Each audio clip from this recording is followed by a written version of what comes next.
Welcome back, guys. Long time no see. I am Eric Turner. You are now jumping into the film room with me. Tonight, we are going to take a look at Daryl Williams, the right tackle for the Bills, and his matchup versus TJ Watt. Obviously, one of the best players, one of the best pass rushers, and all-around players in the NFL right now. Obviously, Daryl Williams was brought in from this regime to solidify that right tackle spot, and he really has this year. We're going to take a look, of course, at some stats. We're going to take a look at some film. So that's definitely something that you guys are going to be excited about. I appreciate everyone joining me tonight. Who we got in the chat room today? Eric Smeal says, there was never a doubt in my mind that Williams would shut down Watt. Yeah, I doubt that, brother. I would be lying if I said that myself. There's a lot of talk this week about, whether the Bills should go ahead and if they had to pick between Milano and Daryl Williams, who would they pick? There's a lot of that chatter this week. It's something that obviously the regime, Brandon Beane, and the entire Bills front office are going to have to explore this offseason because Daryl Williams, every week that goes by, that price tag goes up. So, again, thanks for joining us in the film room again tonight. So we're going to jump into some stats right off the bat, guys. We're going to take a look at some stats, and we'll go into the film. First, we're going to start looking at the blocking efficiency in this game, and specifically, that's the film we're going to look at. Is obviously the pass blocking snaps of T.J. Watt and Daryl Williams. So let's take a look at some of the efficiency stats that PFF has to offer here. It's obviously something that we look at every day, and if you guys are big on grades, by all means, go ahead and take a look at those. In this game, in the Pittsburgh game, Daryl Williams actually graded out as a 61.2 in pass blocking, had a really high grade in run blocking at 88.5, overall of 71.9, which was decent compared to the rest of the team, rest of the offense. But he only allowed one pressure, and we will cover that. But and two penalties. So two penalties. One was a false start, I believe, and one was a holding penalty. And I want to take a look at that real quick because he committed two penalties in this game. But if we go ahead and take a look at some of his penalties for the year, he actually, just kind of diving into this real quick before I went live, I was surprised to see how many total penalties he's taken this year. So if you look to the top, he leads the team in penalties, 8 total, 2 were declined for a total of 30 yards. So not too bad. And it caused 4 stalled drives. So to the right here, you can kind of see how it's broken down and what week those penalties happened in. So, some false start penalties, that's mainly been his thing. And it's something we're going to take a look at in this game because obviously one of his penalties in this game was a false start. But I think it's almost necessary with a guy like him because he's really not the most athletic guy. And his snap timing is really crucial to him getting out wide and widening that pocket on those like angle sets, those 45-degree angle sets that Bobby Johnson and this staff ask him to do. So he does have a good amount of penalties for the season. Again, most of them are false starts, but I think that just kind of comes with the territory, and really that's just him trying to jump the snaps. What's going on, Joseph? Appreciate you joining us tonight. What's up, Jason? You guys are definitely committed. I appreciate you guys coming in again. I know long time no see. We obviously had a film breakdown yesterday with Nate Geary. I hope you guys checked that out. Our film room on Josh Allen dropped last night. And again, we're going to be doing that live a little more. So now when we get to the film, guys, I want you to pay attention to a few things. And I want you to keep an eye on, obviously, Daryl Williams, but I want you to pay attention to the formations, alignments, protections, any chip releases from running backs and tight ends. More importantly, guys, pay attention to the depth of the drop. Obviously, how deep the quarterback is dropping in the pocket really plays a part in what type of set the offensive linemen are using, and really how you determine which is a win or a loss when you're breaking down film. Hunter Smith says he was jumping early by a split second the entire game. Hey, man, it was only called once, so I don't know what you're talking about. But good point there. I mean, again, you're going to see it pretty much on every play. He times that snap really well for most of the game. So The other thing to pay attention to besides the drop of the quarterback is how many reads are in the progressions. You'll see, where Josh's helmet is looking, where his eyes are looking, how long he held the ball. The type of pass set. Is it a jump set, an aggressive set? Is it a angle set where it's more of a 45, more of a medium pass set? Is it a vertical set where he's just trying to get depth? I'll tell you right now, most of his sets were angle sets. And the purpose of that on those 45-degree sets is to meet that rusher out wide as he can so that the pocket is as big as and wide as it can be, forcing that guy to go around him on those short drops. Because Josh Allen dropped back on 0 to 1 step drops a majority of the game. So he stood tall in the pocket, and you saw Daryl Williams just kind of have TJ Watt and force him out wide and widen that pocket and kept him out there, and then just ran him past the spot. That's something that he did a lot versus TJ Watt. Hunter says, I got 0 problems with him jumping the snap. If it's not getting called, why stop? Great point. Michael, I know you're excited about this, man. Appreciate you tuning in. O-line film breakdown. Gotta love the it's something we don't get to do all that often. So I got a little extra time. I figured I'd jump there and do it. So, all right, let's jump back into just real quick what his efficiency was in this game and where he stands the entire year, because that's really what a lot of you guys are interested in, because obviously he's probably going to get paid this season. So let's take a look at his overall pass efficiency for the year, because that's really where he's going to make his money in the offseason. So we're going to get to the PFF stats, 20% of the pass block snaps, and efficiency. That's basically, as it says up top, is, it's a rating based on the pressures allowed on a per snap basis with weight towards sacks allowed. So let's go ahead and try to find Daryl Williams. And right now he is tied for 11th in pass blocking efficiency. He has allowed 18 total pressures. That's 3 sacks, 1 QB hit, and 14 hurries. So he's up there really well. I mean, he's obviously, top 10 if you count some of these ties. He's up there with some really good players. So he's really upholding his end when it comes to pass blocking, guys. And honestly, I was pretty surprised given, the last couple years and him shifting positions, changing positions from guard to tackle, switching sides.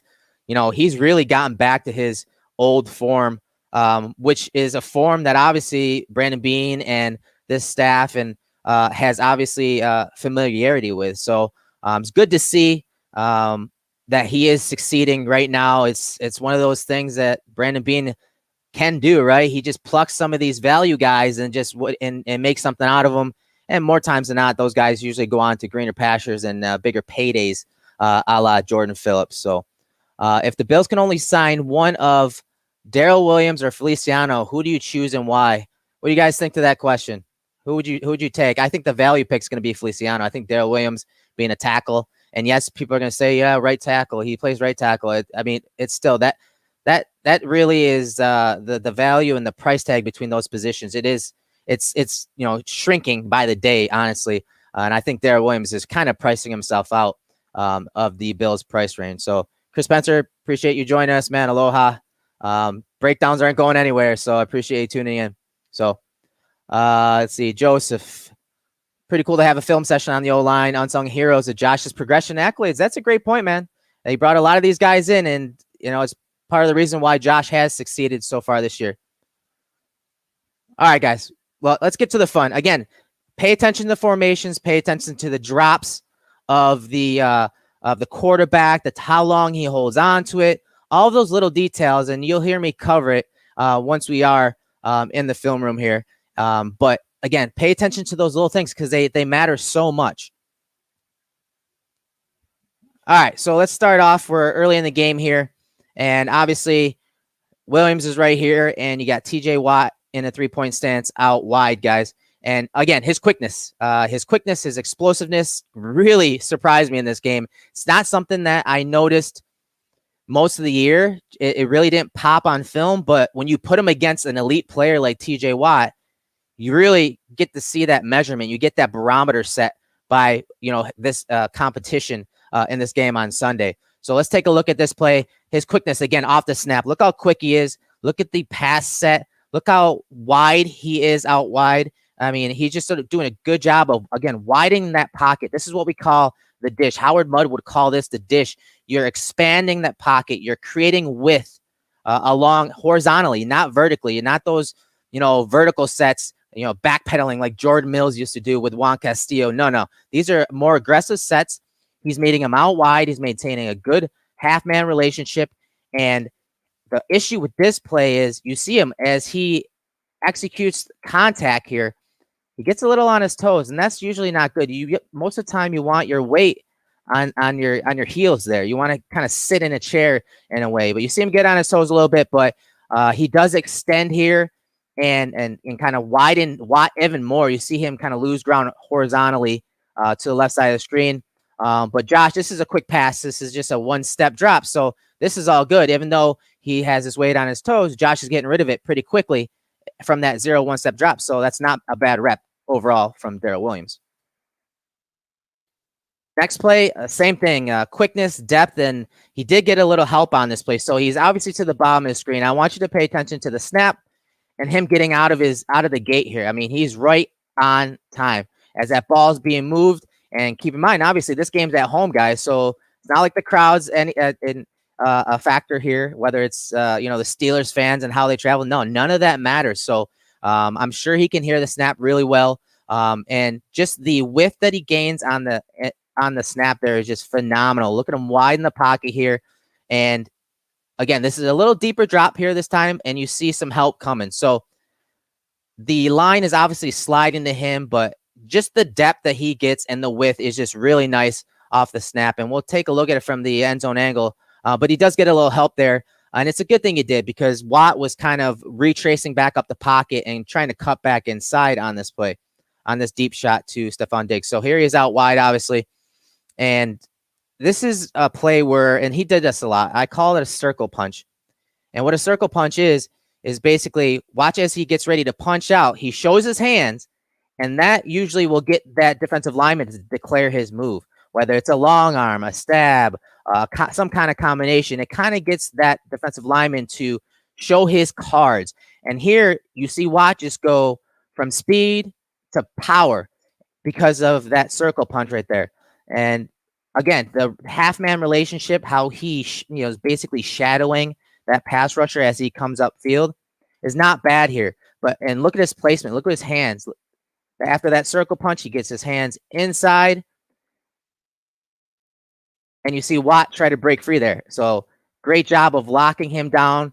After the interior line is secure, you're going to see the help come from Feliciano right here. And all he's doing is just, finding work and trying to clean up if Watt were to retrace back up the pocket and cut back inside, because obviously Daryl Williams was worried about, a speed rush upfield. Nice wide alignment from Watt there. So it's a good job by Williams off the snap. I mean, just look at the width and the speed of off the snap there. Just a great job by him, and really another win when Josh really held it for a long time on this play. Much different than the first play there. So good job by Williams. Nice help from Feliciano. So on this play, you're going to see the circle punch again. You're going to see another transition by TJ Watt to a power move. So again, he's out wide, and it's a little more pronounced circle punch from Daryl Williams there. You see him right there, kind of almost like it's not even really a circle. It's almost like he's playing patty cake, right? But you see that, and that really gets TJ Watt to get into his body. And this is the issue with when you do these circle punches. If you're not fast enough and you're not able to basically, circle back and get your hands inside, obviously when you're going like with this motion, your chest is exposed. TJ Watt knows that. And so what does he do? He goes to power. So he goes to power here, gets into the chest of Daryl Williams, and, pushes him back a little bit. And because the Bills, the right side of the line here, they're basically man on man. So it's one-on-one to this side. It's the man side of the protection. You're going to see Tuitt rush upfield, and that's going to get Feliciano, obviously, to carry him upfield. And so there is kind of a little lane if TJ Watt were to cut back and flatten and bend to the quarterback here, but the ball is out. So this is, Josh Allen getting rid of the ball right before, there's a chance that TJ Watt could really do some damage here. But again, it's just a short drop. A short drop. You see Josh get the ball, basically a one-step drop. He's looking for Beasley running the option route versus the linebacker. Ball's out. So you really can consider that another win for Daryl Williams. All right, this one, another circle punch and a nice strong inside hand from Daryl Williams versus TJ Watt. You see that circle punch again. It's a little different. It's a little quicker this time, honestly. And pay attention to that inside hand, that left hand right here, because after that circle punch, look how quickly he latches on to TJ Watt right here. So there's a circle punch. You see Watt brings his hands up, and then boom, locks on right there with that left hand. And Daryl Williams is not the best athlete. He is more of a power guy, a guy that he's got sand on the back end, right? He can anchor if he gets his paws on you, and you see him latch on with that left and do a good job of really stymieing that rush from TJ Watt. And Watt is really locked up, but because of the pressure off the right hand side here by Hayward versus Bacher, and then a nice ghost rush from Highsmith, the rookie there off the right hand side, Josh is flush to his right. And so the win initially and the stymie by Daryl Williams right there gets kind of thrown by the wayside because Watt disengages as Josh looks to escape the pocket, and he bats the pass down. So I still really like this rep from Daryl Williams. Again, quick off the snap, widens that pocket. I mean, look at the width he gets there. Quick hands, latches on, eliminates the pass rusher right there. Just totally takes away any momentum that TJ Watt has. And again, I think this is a good win for him if this were within the structure of the play. Ron Beck says he has one of the strongest anchors in the NFL. If he gets his feet, settled, he does. He anchors really well. I want to say one of the best, but I think he does have the sand in his pants to really anchor down versus guys that want to transition to power, especially if you're going speed to power. And you're in a phone booth per se. I think he does a good job of not just absorbing it with his back end and his legs, but he's got some strong hands, and he's got pop in his hands. I'm not the biggest fan of the grip of him latching on. You saw in that last play, it wasn't bad, but I don't think he has the strongest grip, but I think he does have pop in his hands where if a guy's coming full speed at him, he'll jolt him, and that will in itself stymie the pass rush. So on this play, we're going to take a look at it from the all 22 angle because you're going to see a nice speed rush from TJ Watt to the bottom. And then he executes what people call a karaoke rush. So he's speed rushing outfield. And it's a tough set for Daryl Williams here because he's obviously, you can see him is a little deeper here because Watt got a good jump here. And as contact is made, you see Watt start his pass rush combination.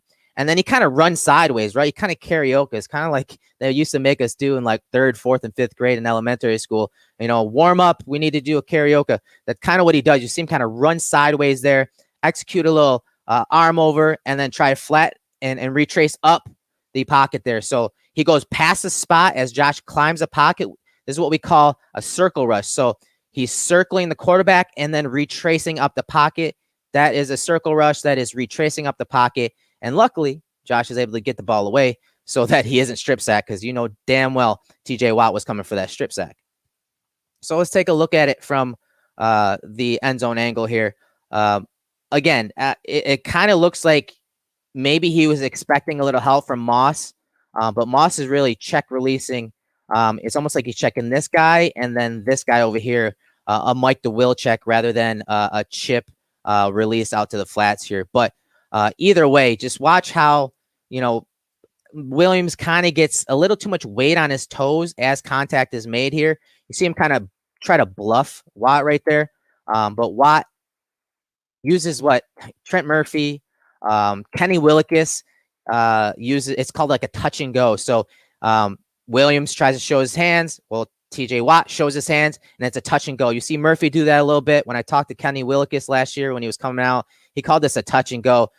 Almost like you're going to do like a double-handed swap, but really just transition to another move. You see the arm over and then the retrace up the pocket, but Josh is able to get rid of it. So this was a really good rush from TJ Watt off the edge here. Good job of bending that corner, turning that corner there, shortening that edge with his speed. This is one of the very few reps I think that Daryl Williams really had trouble with on TJ Watt.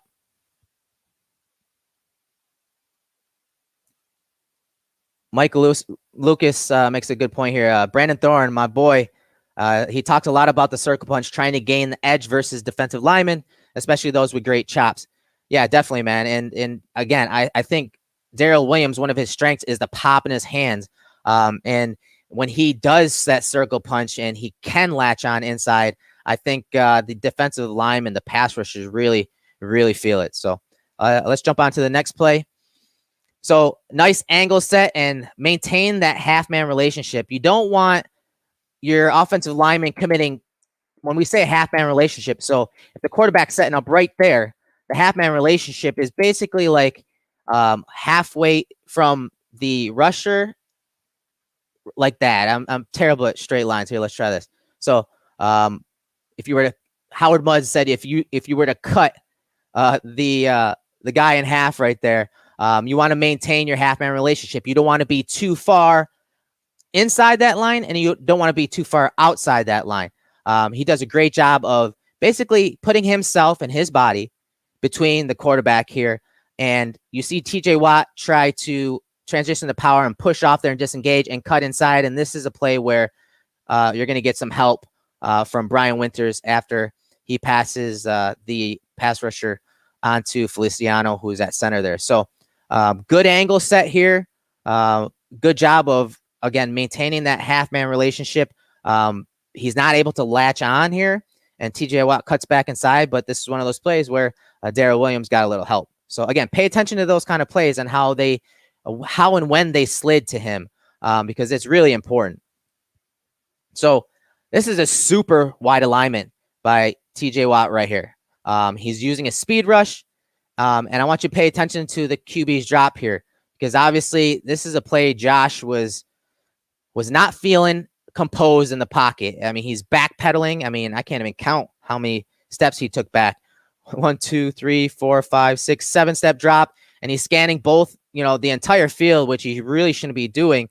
So this is a play where Josh was a little frantic in the pocket, expecting pressure, and the pressure is brought, but this is a tough set for Daryl Williams out wide.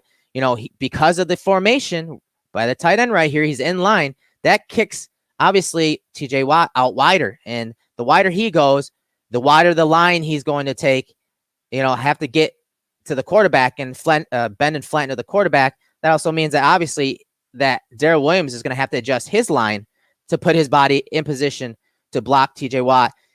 He's really not able to. And TJ Watt gets a really nice line to the quarterback because, again, this is on the quarterback. While, this is a pressure and really a hit on Josh Allen, this is really on the quarterback, and this is a QB hit. So I imagine that PFF counted this on Allen, put it on Allen. This is not on Daryl Williams because he does, again, this is not a drop you take from shotgun, 7-step drop from shotgun. This is Josh trying to buy extra time to get the ball off here down the field. This is one where he just chucks it up to Gabriel Davis and it goes out of bounds. So this one is really based on the formation, based on the lack of composure from Josh Allen here, is what really led to this QB hit from TJ Watt versus Daryl Williams.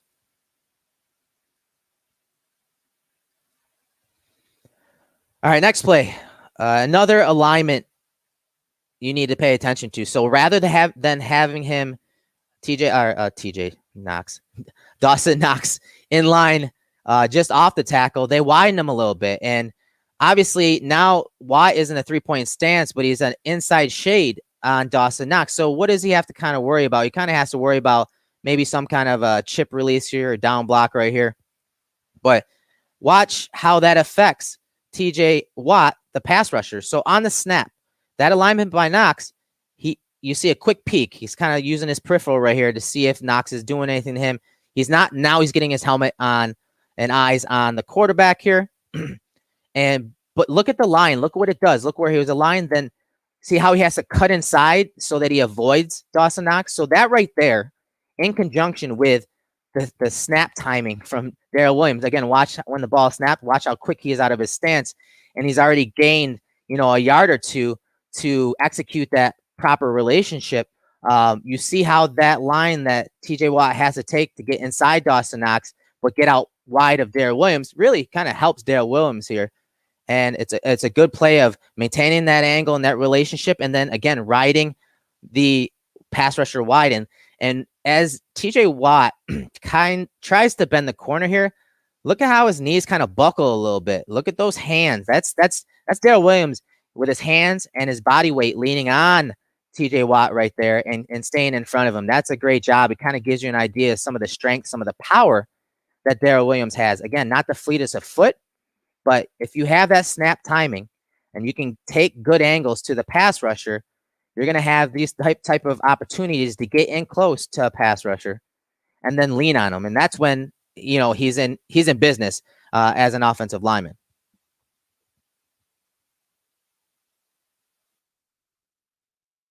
On to the next play here. You guys have any other questions? Go ahead and shoot them in the chat box. I appreciate everyone tuning in right now. We're about halfway through this breakdown of Daryl Williams versus TJ Watt. Make sure to set your reminders on our YouTube channel, or if you're in, some of our premium subscribers are in the chat room right now.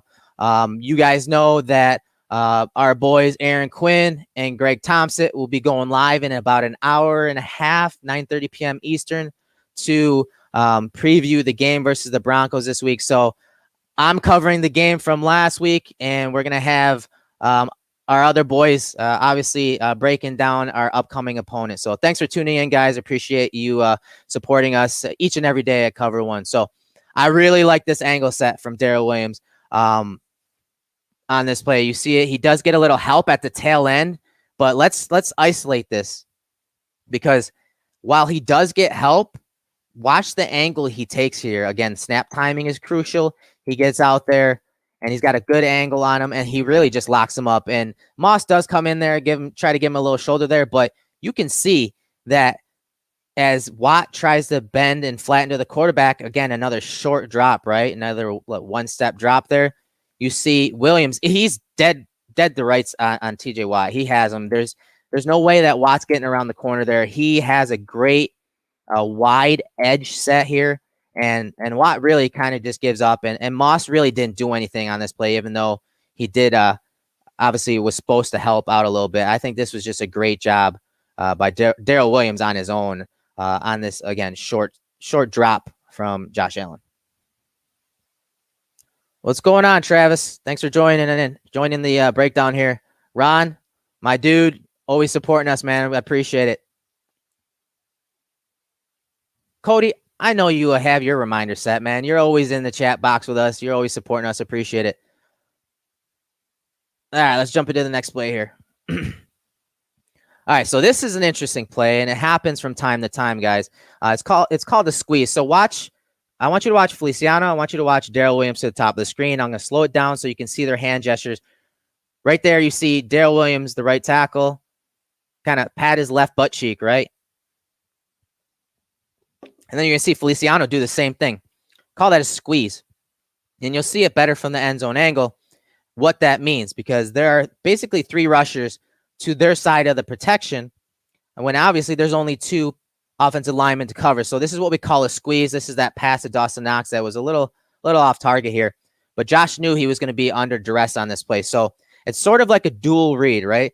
And so look at TJ Watt's alignment. Again, he's kind of inside Dawson Knox, but he is basically as wide as you can get for a pass rusher here, right? I mean, he is way out there.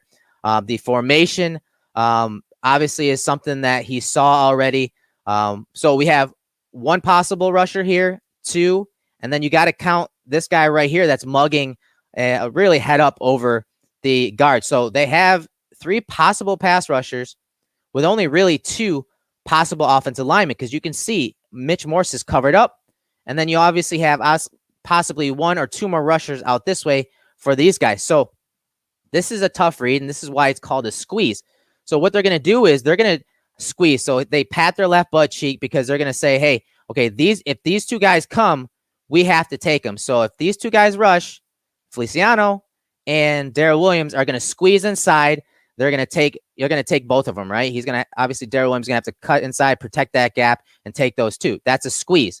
But if only, say two out of these three pass rushers come, they have to disperse it and really pick those guys up. So look where his helmet is. Look where Daryl Williams is kind of looking here. He's looking to his assignment. He's looking inside, right, guys? Helmet's kind of inside. That's something that you need to pay attention to when you're watching film. Where are their helmets looking? You see Feliciano, same thing. He's got his eyes on that defensive back that's mugging him right there. So there's a squeeze call for him. But what happens on the snap? You're going to see basically the defensive back drop out, right? He's going to drop out. And now the guys that are rushing is this defensive lineman. And then TJ Watt, speed rush from out wide, as I mentioned at the top of this breakdown. So this is tough because obviously Daryl Williams is reading this defender right here, and he's got to communicate with his teammate, obviously, too, right? He's got to communicate on who's coming and who's not. So he's looking inside. He realizes the defensive back drops.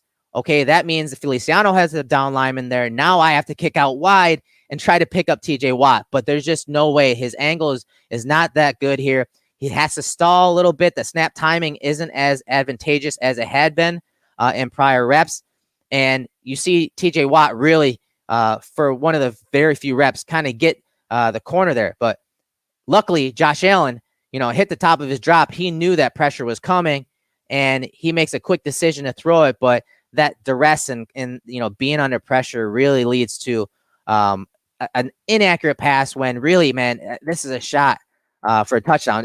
There's a guy that is playing the inside shoulder, but there's a chance for Josh to throw it out this way for a touchdown possibly. But again, that's why, TJ Watt got a nice pressure on this play. It's sort of again, kind of like a dual read. It's that squeeze call where the offensive linemen have to process post snap who's coming, who's not. And that's tough for a guy like Daryl Williams because he's not the fleetest of foot. He's not able to get out there. But again, the quarterback got rid of it. So it really saves him from really registering a pressure on Josh Allen.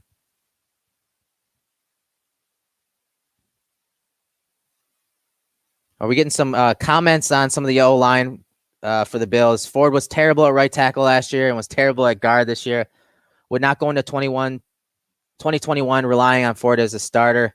Listen, obviously he was a pretty high draft pick. He struggled. Yes, last year he struggled. This year, I do think that he's still young.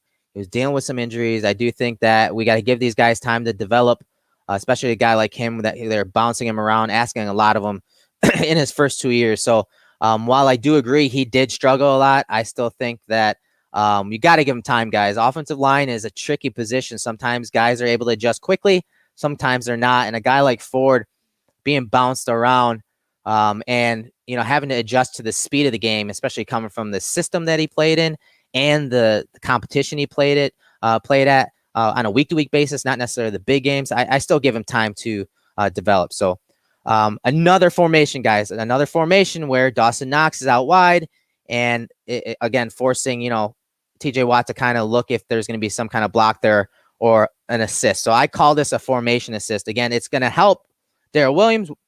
How? Because again, it's changing that line. TJ Watt can't just speed rush up the field to get the corner to get, and flatten bend to the quarterback. So that's what that does. It just slightly changes his line. You see him, his helmet looks that way just in case, hey, is there a chip coming? And by the time he gets his head on the quarterback here, you see now Daryl Williams is already on him, right? He's already in position. He's already wide in that pocket. This is the pocket right here. Once the ball snapped, look how much wider he makes it. It's another, 1 to 2 yards, 3 yards once they make contact. So little formation assist. And then the other assist was just the one-step drop. So nice aggressive set here, nearly a jump set where you see a little hesitation from Watt here on what he wants to do. He tries that touch and go, but look at the hands of Daryl Williams. You see the touch and go right there. Daryl Williams gets his hands inside, locks him down, balls out. So good rep from Daryl Williams on that play. A really nice play from him on that one. All right, another formation assist. And this one, it's not from Dawson Knox out wide here. No, we have the stack set with Dawson Knox in that kind of sniffer role. And that's important because it allows him to take a nice angle to shorten, to kind of widen the edge here if Daryl Williams needs a little help on a chip before he releases. And you kind of see that here. So again, just ways, the that Daboll can use a formation to really help an offensive lineman here. See, because as the ball snapped, TJ Watt is eyeing the near player in Dawson Knox. So he sees that possible chip coming. So what's going to happen here? He's going to shorten his line there. You see him kind of work back inside. Just look at the distance between the two guys here. But then as Knox comes, look at that. Now it's shortened. Now he kind of forces him just by Dawson Knox releasing out wide there, forces TJ Watt into the body of Daryl Williams. And again, just that snap timing. I mean, he's got it down really well. Obviously, you can hear the snap count and everything really well. So a nice formation to really help him, but there's a play where there's pressure up the middle, forces Josh Allen out of the pocket, and obviously he's able to get at Dawson Knox for a good chunk of yardage. So I like the stack set. It was one of the adjustments that Daboll sent in. If you guys watched our film study last night, it was one of the adjustments that they sent in to help not only secure the edges for the Bills' offensive line, but to kind of widen some of these zone looks that they were giving them, kind of open some gaps for Stephon Diggs and others when they played zone coverage. So I like that rep from Daryl Williams. But again, he got a little help on this one.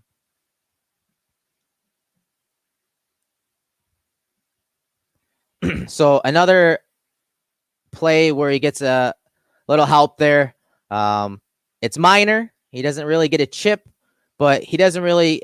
Dawson Knox doesn't really chip him because, again, the line of the pass rusher is already deterred here. See, it forces him to just get into the body of Daryl Williams there. So while there was really not much contact made, and it still helped, whether it's the formation or just that little release by Dawson Knox allows Daryl Williams to get his hands on TJ Watt. And I mean, in conjunction with Josh being decisive here, and this is that play to Diggs over the middle, where the release by Knox and the release by Zach Moss widens these two guys, opens a nice little zone right here, right, for Josh Allen to hit Diggs. But look at the hand placement of Daryl Williams. Gets his hands inside, and he doesn't let him turn the corner here. He's got his left hand inside the frame. Looks like he got his right hand just at the shoulder blade level. Really nice play, just locking him down. And Watt does see Josh at the top of the drop and get rid of the ball. So he's really got no way to get to Josh Allen. And Daryl Williams just did a great job of keeping his body between the pass rusher and Josh Allen. So just a great job by him. Basil says that Daryl Williams is the best right tackle we've had in ages. What do you guys think of that? I think he's been really, really good this year, no doubt about it. I think that Brian Daboll and this front office and everyone involved has a really good idea on who he is as a player, especially, he's really in his prime. He's 28 years old right now, guys? Jason says, damn, they really played with Watt on those plays, making him think help and chips were always coming and then just feeding him to Williams' strengths. Exactly, man. And again, that's scheme. And these aren't things that, as much as we want to say there were some adjustments made, I think that, that was kind of the same game plan they used in 2019 versus the Steelers, but they did it from a different formation rather than that stack look with the tight end and running back on the same side. What they did last year was they really kind of ran it from like at a strong eye formation. So they had DeMarco and the running back in the backfield, Josh under center, and they kind of ran that kind of protection. So it's the same type of look. It's more of a spread run type concept or type formation. It's something I mentioned last night. I think they actually kind of stole it from Clemson in the offseason, took a little trip there and did some homework on the spread run game and spread concepts all together and kind of tying it in together, because that's one thing that the Bills have struggled with is running out of these spread run looks this year. I mean, anytime Josh is under center and they got, the running backs in the backfield on the dot, more times than not, they're running it, and the running backs are good at doing that. But the offensive line is used to blocking like that. They're not as physical when they're in the shotgun, and that's really been an issue this year for the offensive line. Cody's asking, with the way it's going, do you think Brian Daboll is gone after we win a Super Bowl, or is he here next year? I think he'll be back.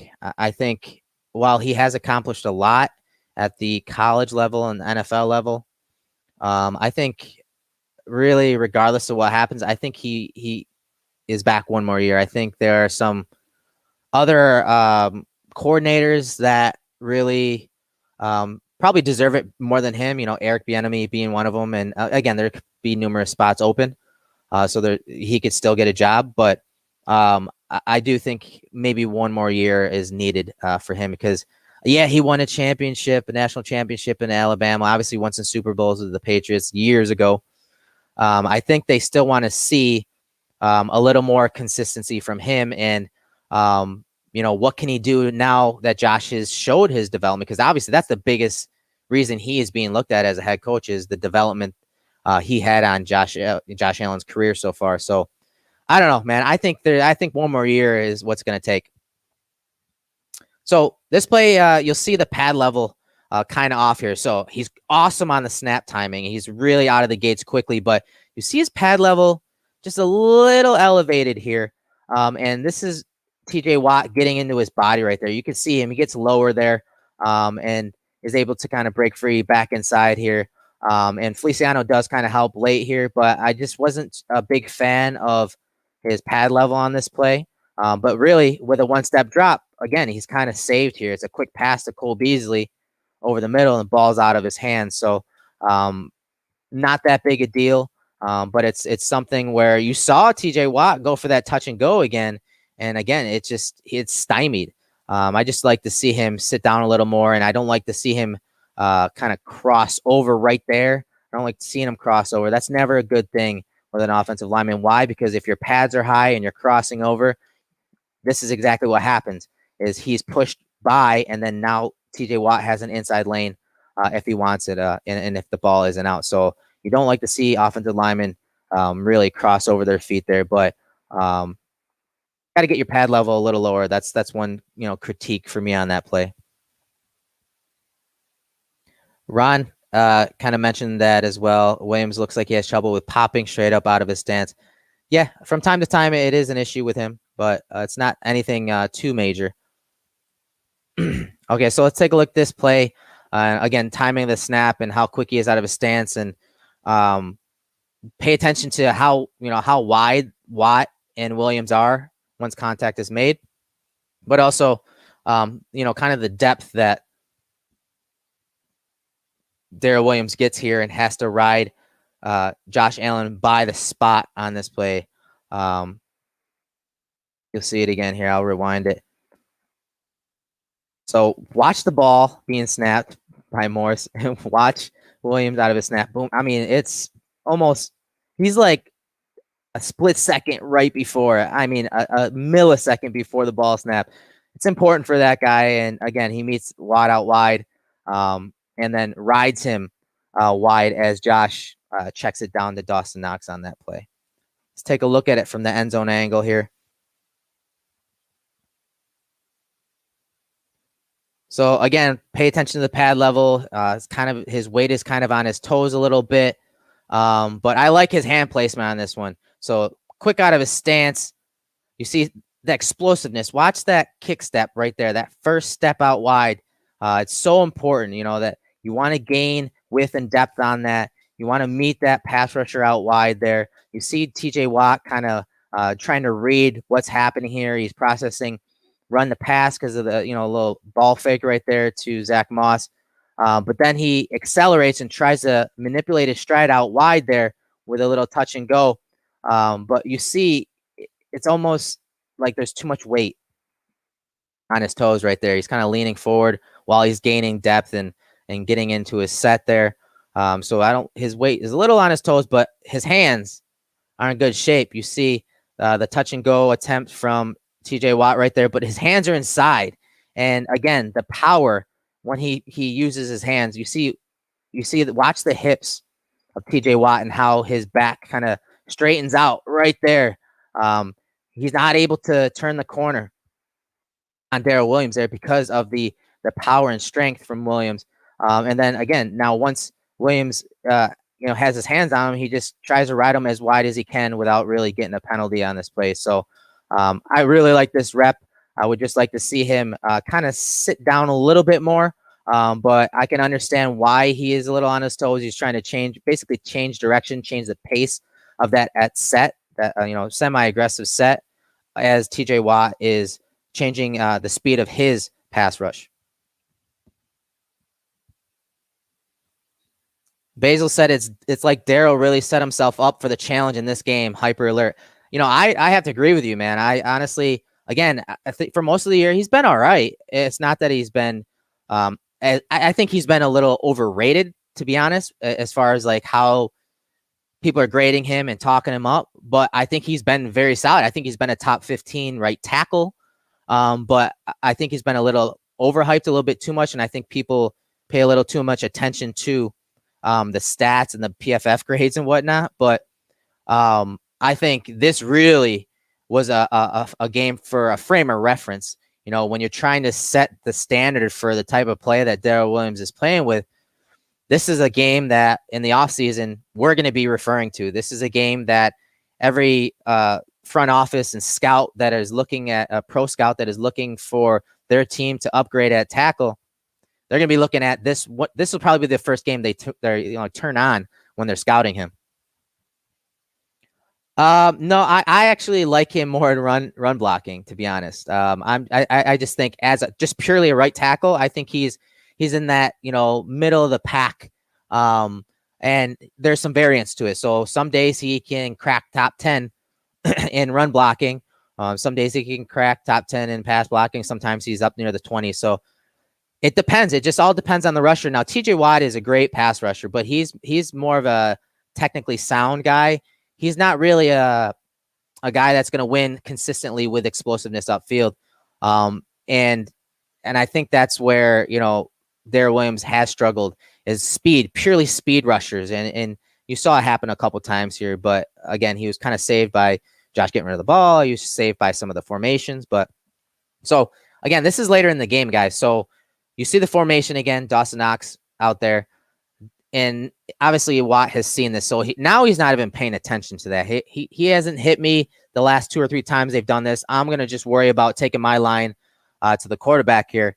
And this is just a fantastic rep from Josh Allen, of course, but also from Daryl Williams. Because, I mean, his angle on this play was just perfect. I mean, it was just money in the bank. Just really nice angle set and just locks him up.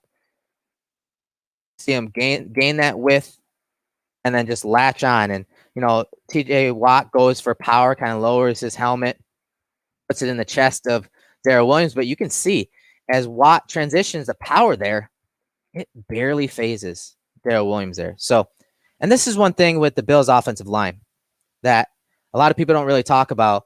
Now, of course, there are some, guys like Bakker that have been in the lineup. Winters is obviously filled in, but what they look for in, the guards and tackles are big guys because of the type of run game they want to, and because of the style offense they want to run. As I talked about, a lot of the pass sets or drops for Josh Allen are 0-1 step drops. They're one of the top teams, top 5 in 0-1 step drops. So they have a big quarterback, a big armed quarterback that can stand on the spot, stand in the pocket, and make throws from the pocket. So they're not really worried about getting him away from the line of scrimmage, like, teams like the Browns or, Kyler Murray and the Cardinals.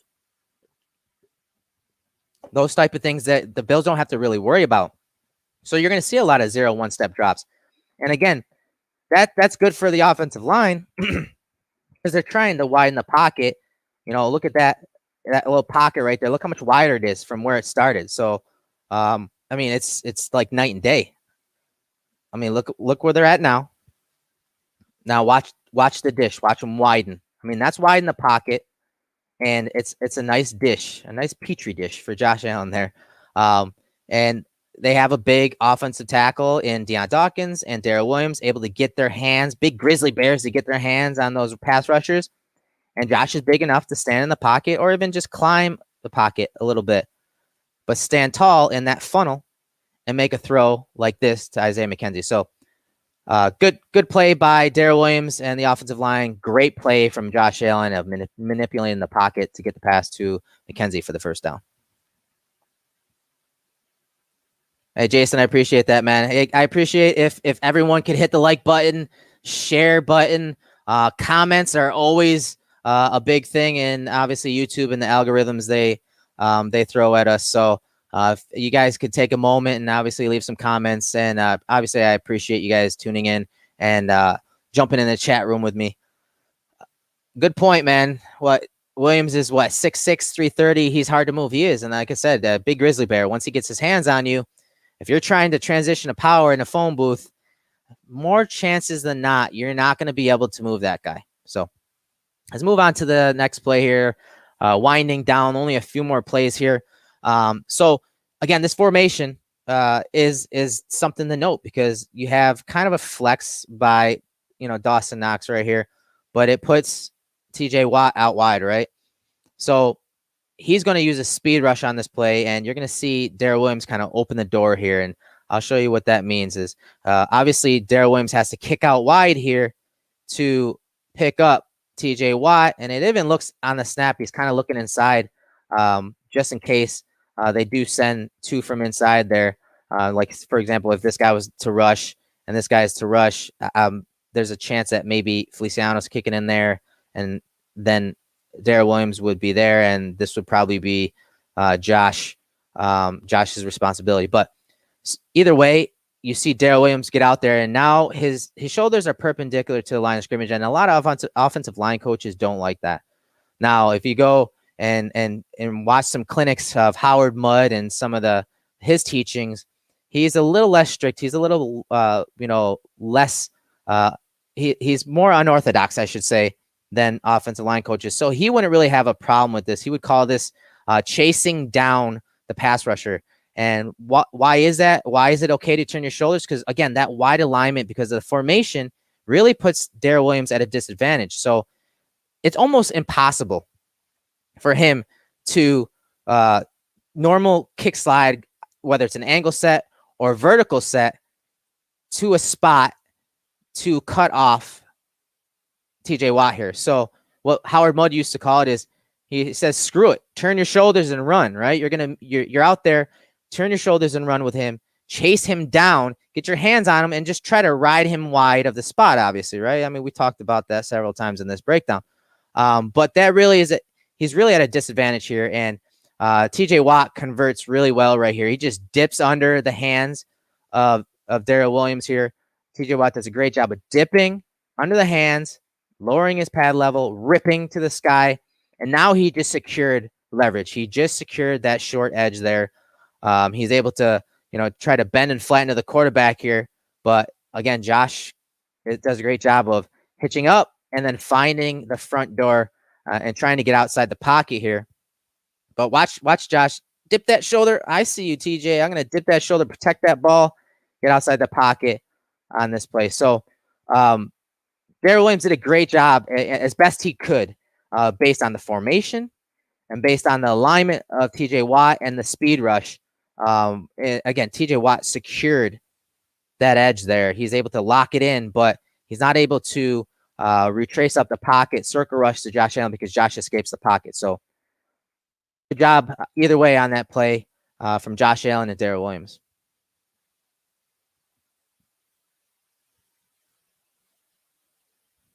So another play where the explosiveness and timing is really crucial here. And this is probably one of his better reps because it's a true one-on-one rep to the top of the screen. Again, watch the snap, how quick he gets off the ball, and then meets the pass rusher out wide.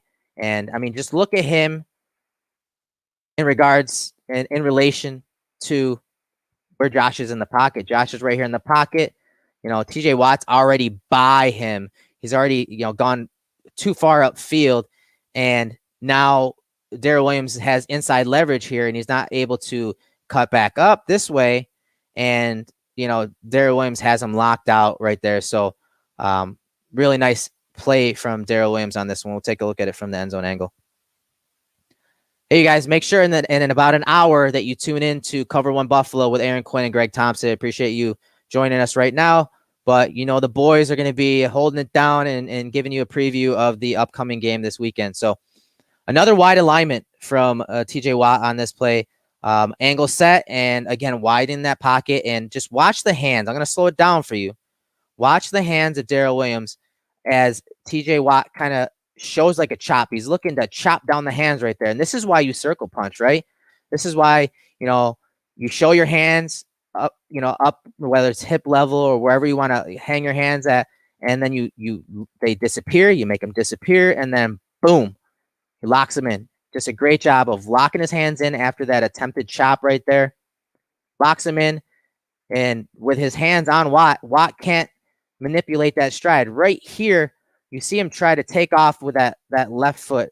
You see him try to take off and manipulate his stride so he can almost cross chop the outside hand right here of Daryl Williams. So he's looking to chop down with that hand, get that short edge. It's going to throw the balance of Daryl Williams off, kind of throw him onto his toes, and then give him a short edge to bend and flatten to Josh Allen. You can see the entire line is off this way. The running back is out that way. This is a true one-on-one rep for Daryl Williams, and he does a great job of circle punching, locking on, avoiding that cross chop, and just locking down TJ Watt. And at this point, it's almost like TJ Watt was resigned to the fact that, hey, I'm really not going to be getting to the quarterback today, man.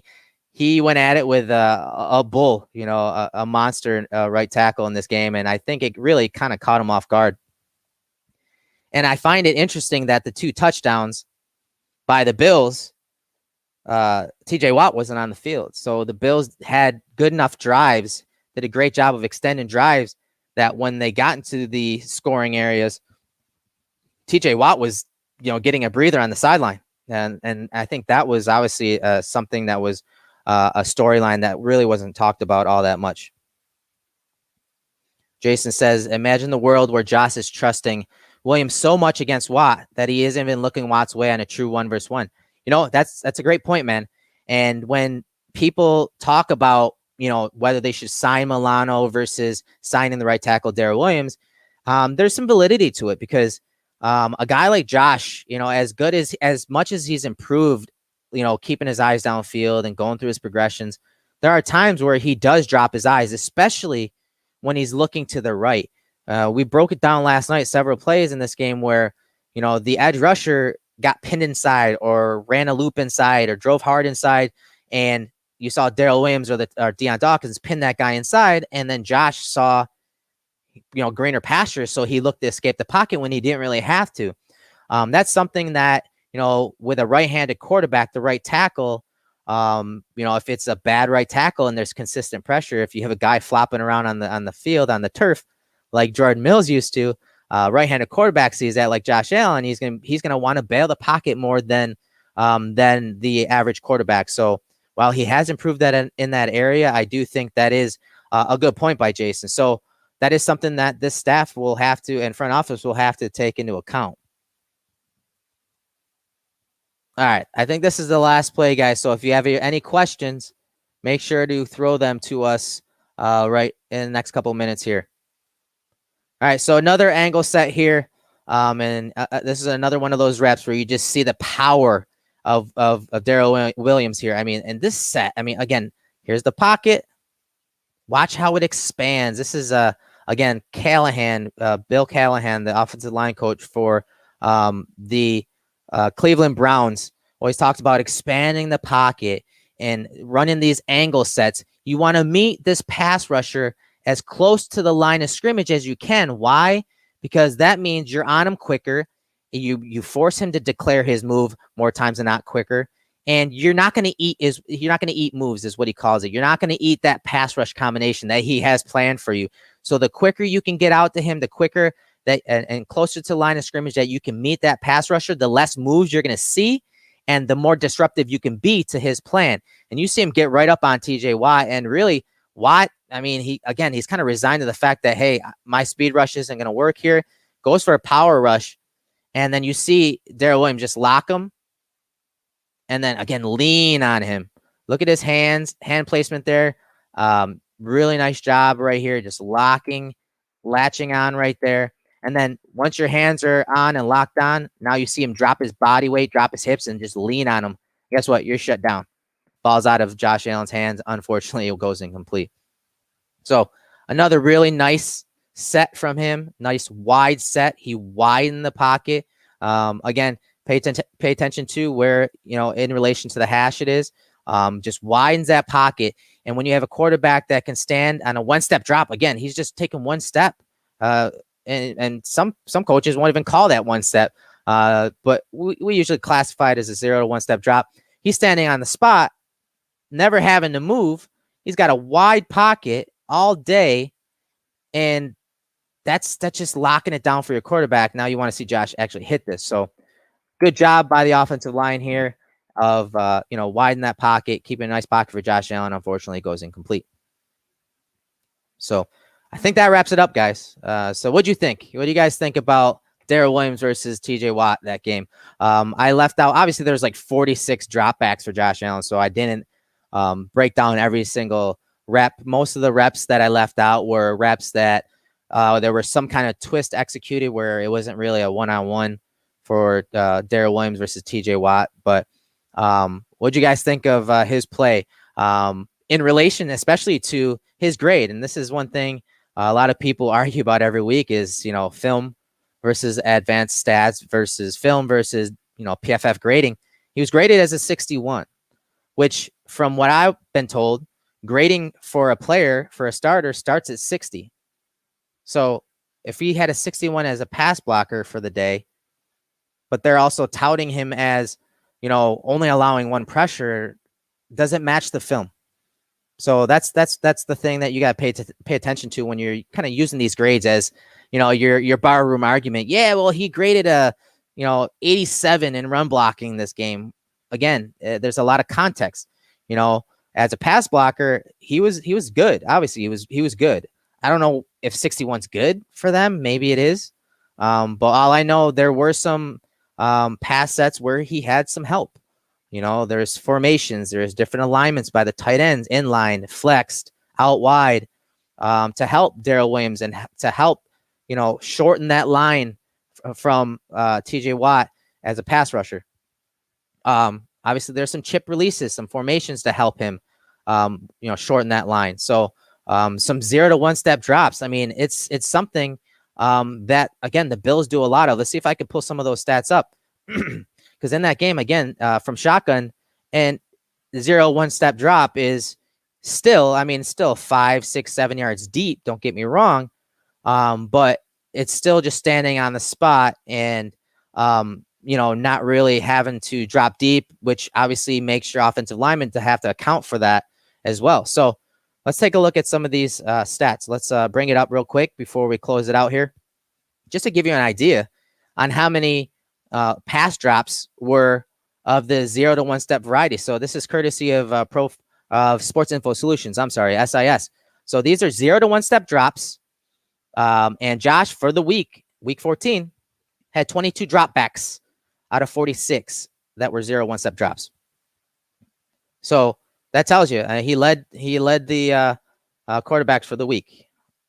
Brandon Allen was second, Derek Carr was third, Justin Herbert was fourth, and then Nick Mullins was fifth. Again, Josh can do it. He can stand on the spot. He's a big guy. He can do that. So it's something the Bills do a lot of, and let's look at it for the year just to get an idea how often they do this. So for the entire year, 0 to 1 step drops, Josh Allen is by far the leader. 210 dropbacks are 0 1 step drops. So, the Bills don't run a lot of passes from under center. So there's not a lot of those smoke routes where Josh is just taking the snap from under center, running a quick slant or running a quick screen or quick throw to a smoke route out wide to the wide receiver. So 210 dropbacks from 0 1 step. Most of them are from shotgun. That tells you a lot because, he's dropped back. Let's see how many times. He's dropped back 520 times. So that kind of gives you an idea on how often the Bills run 0 1 step drops.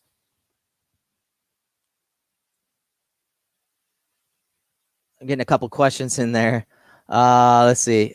Joe, I don't know how long you've been following us, but I'm not the guy to ask for predictions. I'm not a prediction guy.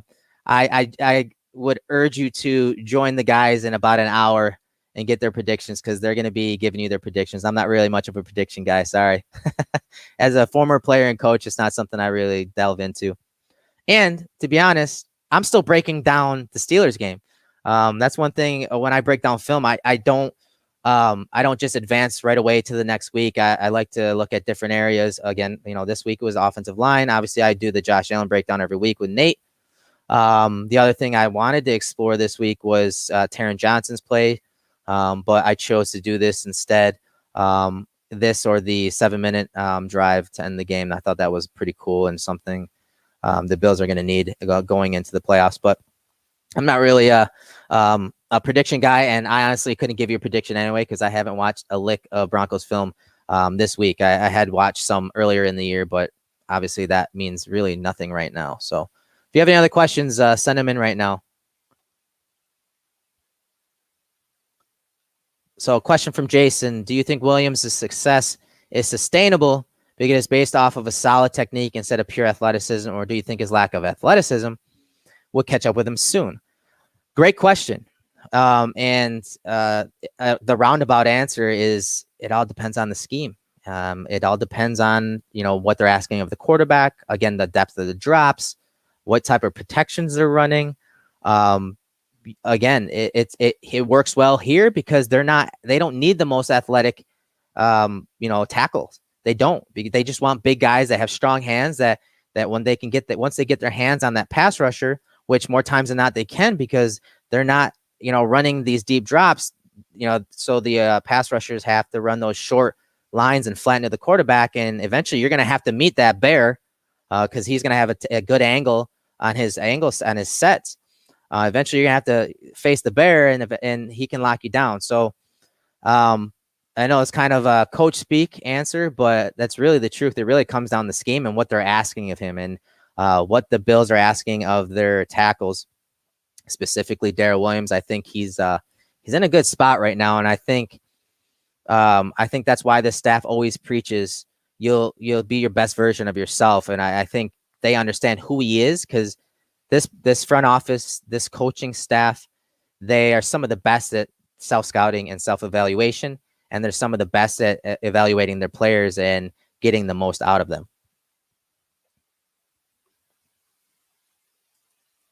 All right. Ron says, do you think we draft an offensive tackle with a premium draft choice in the upcoming draft? What's premium? First round versus second round? I don't know. That's something you'd have to ask our draft guys, Russ, Christian, Zach Hicks. Again, I don't get into the draft stuff till later in the year. And unfortunately, I actually would be getting into it right now because it is mid-December, but I am not attending the Senior Bowl this year because generally I travel from, because I live near the border, I usually drive into Montreal and then fly to Mobile from Canada. Well, I can't get across the border. Those flights are wicked cheap doing that route. I'd have, it'd be an arm and a leg to travel down there from here. And then I have 2 young kids, 2 toddlers. I don't want to risk getting sick just to go down there to scout guys. So normally, I would be kind of taking a look at some of the draft prospects, kind of cramming for the Senior Bowl. But I have not taken a look at any of the prospects yet this year. And I don't plan on it anytime soon, especially because I'm not going down there. And because the Bills are going to make a run, guys. So I'm not too worried about that right now. Any type of draft stuff, definitely hit up Russ and Christian and Zach Hicks. And as a little teaser, you guys need to keep an eye out for those boys because they are obviously pumping out some podcasts and some write-ups every week on who to watch. But they are also doing some interviews and some film breakdowns with prospects. So keep an eye out for that at Cover One and our YouTube channel. So that's why you gotta click those reminders, subscribe, tell your friends. That's something to keep an eye out because they're gonna start doing film breakdowns just like this with actual prospects in the draft. So premium top 50. Yeah, I mean, it's possible. But then again, he kind of invested in that in Cody Ford. Whether he was going to slot him at tackle or guard, it's still a pretty good pick in that department. Is our offensive line playing as a top 10 O-line in the NFL? It feels that way, but I think there's still a lot to be desired. They're giving up a lot of pressures.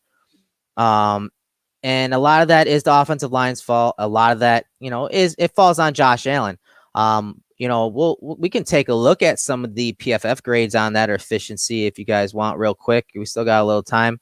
We'll take a look overall at how they rank in efficiency right here as a unit. So this is, let me get that comment off the screen there. So this is pass blocking efficiency for the offensive line, so the units. So the Bills are ranked 24th as we speak at 85.4 efficiency. So they've allowed 12 sacks, 19 QB hits, 111 hurries. And if I sort the hurries, that's what I'm saying. They're giving up top 5 hurries. And usually for pass blocking efficiency like this, usually PFF kind of subtracts anything that they kind of count or make Allen responsible for. So if he holds the ball too long or he runs into a sack, usually those are subtracted from here. So usually this is just purely on the offensive line. So kind of gives you an idea of how often, Josh Allen's pressured here. And again, a lot of that can fall on Josh Allen. A lot of that goes on to Josh Allen holding the ball, whether it's intended or not. Again, you got to keep in mind, the Bills run play action a lot this year, and that means you're holding on to the ball longer. That means, a lot more one-on-ones because of the aggressive pass sets. So there's a lot of nuance and context that is left out of these stats. So obviously keep that in mind, guys. This is just a frame of reference in response to the question that was asked. So any D-line breakdowns in mind? One area that really crossed my mind was the last few weeks and how the Bills have been one of the best third down teams, but not necessarily D-line, but they are kind of incorporated into the simulated pressures and creeper pressures that the Bills have been running on those, crucial downs, those third and 7, 3rd and 10 situations where sometimes you see the defensive ends mugging the A gap, right? And you see the linebackers on the end of the line of scrimmage, some of those exotic looks. It's something that if they continue to fluster quarterbacks like they have by doing some of those looks and exotic looks, I think that's something I definitely want to take a look at and examine as far as breakdowns go. So neck tattoo opinions, can they be cool or is it going too far? That's a great question. I'm all about tattoos. Obviously, I have a ton of them. I'm almost 60 hours worth of work, most of them done in Montreal. But neck tattoos, one, I can't get it, but neck tattoos usually aren't a good sign. Some great work, some great artists do it, but as far as neck tattoos, those hurt, especially when you get into like the collar area. No, that hurts. Bad as it is. Ron says, I don't trust PFF grading, Pro Football Focus grading. I don't blame you, man. I'm a skeptic. I like to, come up with my own opinions. I'm not going to give you a grade because I don't know the exact assignment. I don't know what they're grading in the offensive line room. I don't know what they're asked of as an in-game adjustment. There's just too much nuance to this game to really grade as an outsider. I'll give you just oh yeah, he was good this game, or he was terrible. I'll give you my opinion, but I'm not going to put a grade on it. And I can't put a grade on it because I'm not grading all the offensive tackles per se, and comparing them to Daryl Williams. I'm not doing that. So it really doesn't give you all that much context or frame of reference. So, all right, guys, I'm going to take off. I'm losing my voice here. I appreciate everyone joining me in the film room again. Hope you guys like these breakdowns, kind of freestyling and exploring other areas besides just Josh Allen. Nate and I love doing the Josh Allen breakdowns. Those a little more intense and intensive, just because it's a quarterback position. There's a lot more to worry about. These offensive line, defensive line breakdowns, linebackers, some of those positions are like this are just they're faster and easier to break down, because there's a lot more one-on-ones. There's not a full scope of things that have to analyze like we have to do with the Josh Allen breakdown. So, again, everyone, thanks for tuning in. Stay around for the next 45 minutes. The guys are going to be going live doing their preview show for the Broncos game this weekend. They are the guys that have done the research. Again, I haven't quite yet. And I probably won't till about Friday or Saturday. Those are the guys you want to talk to. Aaron Quinn, Greg Thompson. Obviously, we have, video breakdowns. We have podcasts, video casts, simulcast. We have a little bit of everything at Cover One, especially on our YouTube channel. So make sure to subscribe to Cover One Buffalo, Disguised Coverage with Anthony Prohaska. We have the Hoof podcast that does a podcast twice a week. They go live early in the week, and then they have an audio version only on Fridays. Hoof podcast with Anthony Sterling, Eric Brown. And again, Rusty Christian and Zach Hicks, they're going to be starting to roll out more and more content in regards to the draft. So get to our YouTube channel as you are right now. Subscribe, download, set your reminders, send your questions in, leave your likes and comments for us. It helps us a ton. And it keeps guys like me, film junkies like me, gets me out of my dungeon and film room and gets me out with you guys to interact and break down some film, to drop some knowledge for you guys and add more context to a lot of these stats that we kind of went over, because that's all you see. It's that easy access type of information. But here at Cover One, we like to, dive deep on the film and break things down for you. So until next week, or maybe even this weekend, if I get some time, we'll do another breakdown. I appreciate everyone tuning in. I'm signing off. I'm Eric Turner.